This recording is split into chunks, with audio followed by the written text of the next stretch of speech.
Islam dengan materi yang terbaru, yakni sejarah perkembangan ekonomi Islam. Nah, sejarah mencatat bahwa pemikiran ekonomi yang sistematis dimulai sejak tahun 1776, yaitu ketika Adam Smith mengenalkan teori invisible hand dalam buku yang dikenal dengan The Wealth of Nations. Pemikiran ekonomi Islam yang dianggap sebagai suatu studi ilmu pengetahuan modern diakui sebagai orang baru muncul pada abad ke-20. Tapi, benarkah pemikiran ekonomi Islam memang baru lahir abad ke-20? Ternyata, pemikiran ekonomi Islam telah muncul sejak lebih dari 1000 tahun yang lalu. Sejarah mencatat sepanjang 14 abad, 1400 tahun lamanya pemikiran ekonomi Islam telah berkembang. Dimulai sejak Rasulullah masih hidup sekitar abad 6-7 Masehi, hingga berkembang pesat di mana kejayaan Islam yaitu Golden Age sampai abad ke-20 yang justru pada masa tersebut dianggap sebagai masa kegelapan, Dark Age bagi dunia barat. Sejarah ekonomi dunia mencatat bahwa ekonomi lahir sejak lahirnya pemikiran Aristoteles, Plato pada 2 sebelum Masehi, yang kemudian pada abad 15 lahirlah Thomas Aquinas.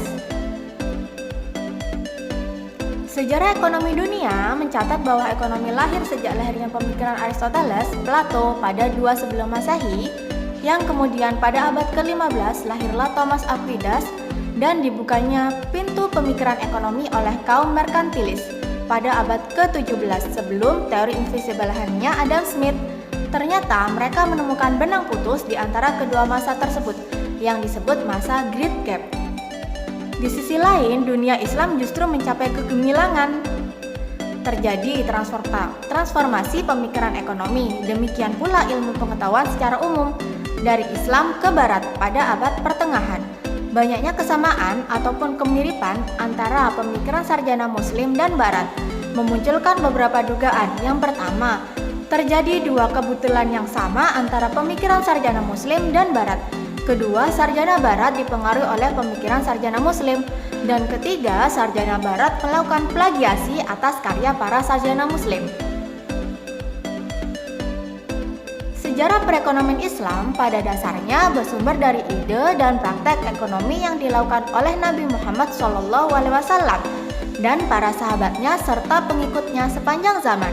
Diversifikasi praktek ekonomi dilakukan masyarakat Muslim setelah masa Nabi Muhammad SAW bisa dianggap sebagai acuan sejarah ekonomi Islam selama tidak bertentangan dengan ajaran ekonomi Islam. Periodisasi sejarah pemikiran ekonomi Islam dikategorikan menjadi pertama, periode pertama yaitu masa awal Islam 450 Hijriah atau 1058 Masehi. Periode kedua, periode ketiga, dan periode ketiga yaitu mulai tahun 1350 Hijriah hingga sekarang. Sejarah ekonomi Islam pada masa Rasulullah, di mana muncullah prinsip-prinsip kebijakan ekonomi Islam pada masa Rasulullah adalah pertama, kekuasaan tertinggi adalah Allah dan Allah adalah pemilik absolut atas semua yang ada. Kedua, manusia merupakan khalifah Allah di muka bumi atau khalifah fil ard, tapi bukan pemilik yang sebenarnya.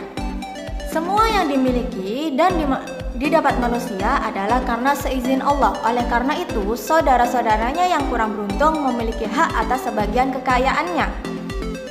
Keempat, kekayaan tidak boleh ditumpuk atau ditimbun. Kelima, kekayaan harus berputar. Keenam, eksploitasi ekonomi dalam segala bentuk harus dihilangkan. Ketujuh, menghilangkan jurang perbedaan antara individu dalam perekonomian. Hal tersebut dapat menghapus konflik antar golongan. Kedelapan, menetapkan kewajiban yang sifatnya wajib dan sukarela bagi semua individu termasuk masyarakat miskin. Sumber penerimaan negara pada masa Rasulullah ada dari kaum muslim, dari kaum non-muslim, dan dari umum.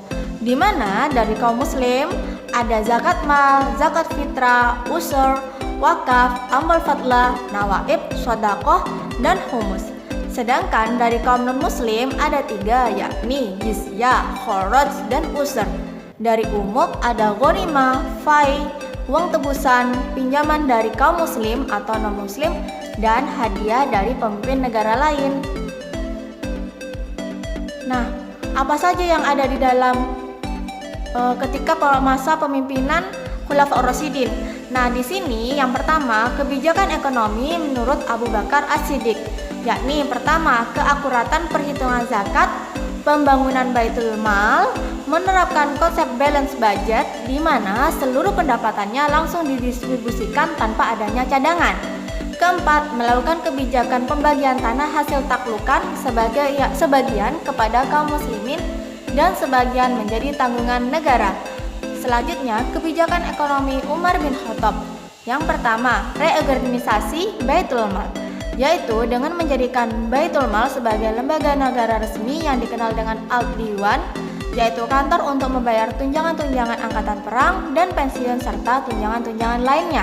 Kedua, diberlakukannya sistem cadangan darurat. Ketiga, pemerintah bertanggung jawab terhadap pemenuhan kebutuhan minimum warga negara. Dan keempat, Undang-Undang Perubahan Pemilikan Tanah Land Reform. Nah, yang ketiga adalah kebijakan ekonomi Utsman bin Affan. Yang pertama, meningkatkan anggaran pertahanan dan kelautan serta meningkatkan dana pensiun serta dana pembangunan wilayah taklukan baru. Kedua, membuat beberapa perubahan administrasi dan meningkatkan khoraj dan jizyah dari Mesir. Ketiga, kebijakan pembagian lahan luas milik Raja Persia kepada individu.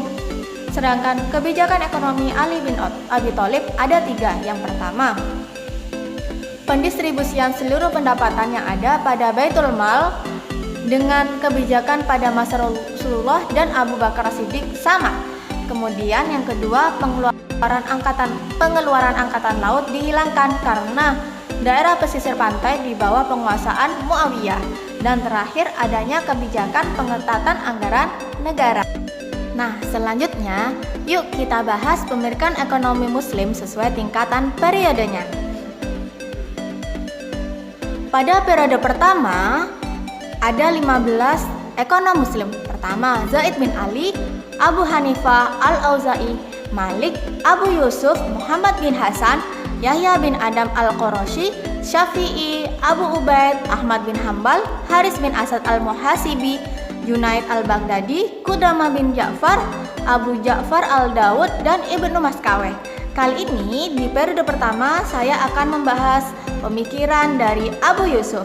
Pemikiran Abu Yusuf yang paling terkenal adalah tentang tanggung jawab penguasa terhadap kesejahteraan perekonomian rakyatnya. Dalam kitabnya yang berjudul Al-Kharraz, beliau menjelaskan tentang perpajakan dalam suatu negara. Pemikiran beliau yang kontroversial adalah tentang pengendalian harga atau taksir. Beliau menentang keras penetapan harga oleh pemerintah berdasarkan pada ketetapan dan tindakan Rasulullah. Lalu, siapa saja tokoh ekonomi Islam pada periode kedua?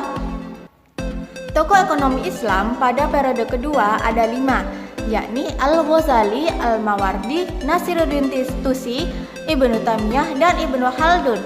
Di sini saya akan menjelaskan pemikiran dari Ibnu Khaldun. Ibnu Khaldun merupakan ekonomi muslim yang diakui kecemerlangan dan keluasan wawasan dalam ekonomi Islam. Dalam kitabnya yang berjudul Muqaddimah berbicara tentang teori nilai, pembagian kerja dan perdagangan internasional, hukum permintaan dan penawaran, konsumsi, produksi, uang, siklus perdagangan, keuangan publik maupun bahasan makro lainnya. Beliau juga berbicara tentang pentingnya pasar bebas. Ia menentang intervensi pemerintah atau campur tangan pemerintah terhadap masalah-masalah ekonomi dalam percaya akan efisiensi pasar bebas, serta bentuk kegiatan yang merangsang tingkat pertumbuhan ekonomi suatu negara. Nah, pada periode ketiga ada 2 ekonom muslim, yakni Shah Waliullah dan Muhammad Iqbal. Menurut Shah Waliullah, dapat ditemukan dalam karyanya yang terkenal berjudul Hujjatullah Al-Balighah tentang rasionalitas dan aturan-aturan syariah bagi perilaku manusia dan masyarakat. Sebagai makhluk sosial, manusia harus menjalin bentuk kerjasama dengan orang lain dalam bentuk mudharabah ataupun musyarakah. Tentunya kalian sudah paham kan apa sih mudharabah maupun musyarakah itu? Beliau juga melarang adanya perjudian, riba, eksploitasi, ketidakpastian atau gharar, transaksi beresiko tinggi yang dapat merusak sendi perekonomian. Beliau juga menjelaskan faktor penyebab mundurnya ekonomi dalam sebuah negara, misalnya keuangan negara yang banyak dibebani dengan hal-hal non-produktif dan adanya pemborosan. Nah, yang terakhir adalah pada periode kontemporer, di mana periode kontemporer ini terbagi menjadi 3, yakni Madhab Bakr as-Sadr, Madhab mainstream, dan Madhab alternatif. Madhab mainstream menawarkan suatu konsep ekonomi dengan nama dan definisi serta implementasi yang berbeda, yaitu iktisad, di mana menurut madhab ini masalah ekonomi yang mendasar adalah adanya distribusi sumber daya di antara masyarakat yang tidak merata. Sedangkan menurut mazhab mainstream yang menjadi perbedaan antara ekonomi umum dengan ekonomi Islam adalah aspek tujuan dan cara pengelolaan atas sumber daya faktor produksi yang terbatas. Jika kapitalisme memewahkan dengan cara market mekanisme yang bebas atas setiap individu, sementara sosialisme dengan centralized planning.